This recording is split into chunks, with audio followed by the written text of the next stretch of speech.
Men, brethren, and fathers, hear ye my defense, which I make now unto you. And when they heard that he spake in the Hebrew tongue to them, they kept more their silence. And he saith, I am verily a man which am a Jew, born in Tarsus, a city in Philistia, yet brought up in this city at the feet of Gamaliel, and taught according to the perfect manner of the law of the fathers, and was zealous toward God, as ye all are this day.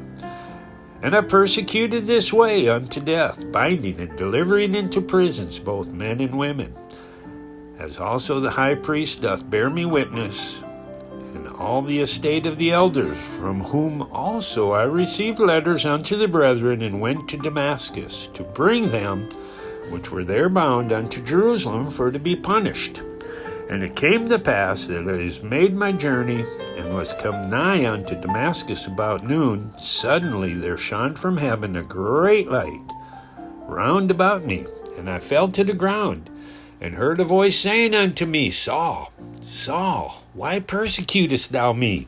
And I answered, Who art thou, Lord? And he said unto me, I am Jesus of Nazareth, whom thou persecutest. And they that were with me saw indeed the light, and were afraid, but they heard not the voice of him that spake to me. And I said, What shall I do, Lord? And the Lord said unto me, Arise, and go into Damascus, and there it shall be told thee of all things which are appointed for thee to do. And when I could not see for the glory of that light, being led by the hand of them that were with me, I came into Damascus. And one, Ananias, a devout man according to the law, having a good report of all the Jews which dwelt there, came unto me, and stood, and said unto me, Brother Saul, receive thy sight. In that same hour I looked up upon him, and he said, The God of our fathers has chosen thee, that thou shouldest know his will, and see that just one, and shouldest hear the voice of his mouth. For thou shalt be his witness unto all men of what thou hast seen and heard.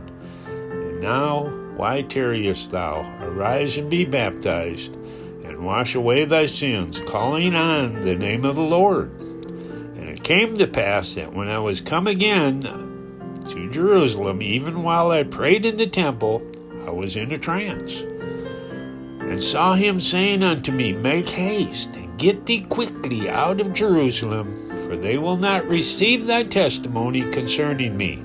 And I said, Lord, they know that I imprisoned and beat in every synagogue them that believed on thee. And when the blood of the martyr Stephen was shed, I was standing by and consenting unto his death, and kept the raiment of them that slew him. And he said unto me, Depart, for I will send thee far hence unto the Gentiles. And they gave him audience unto this word, and then lifted up their voices and said, Away with such a fellow from the earth, for it is not fit that he should live. And as they cried out and cast off their clothes and threw dust into the air, the chief captain commanded him to be brought to the castle, and bade that he should be examined by scourging, that he might know wherefore they cried so against him. And as they bound him with thongs, Paul said unto the centurion that stood by, Is it lawful for you to scourge a man that is a Roman and uncondemned? When the centurion heard that, he went and told the chief captain, saying, Take heed that thou doest, for this man is a Roman. Then the chief captain came and said unto him, Tell me, art thou a Roman? He said, Yea. And the chief captain answered, With a great sum obtained I this freedom. And Paul said, But I was freeborn. Then straightway they departed from him, which should have examined him. And the chief captain also was afraid, after he knew that he was a Roman, and because he had bound him.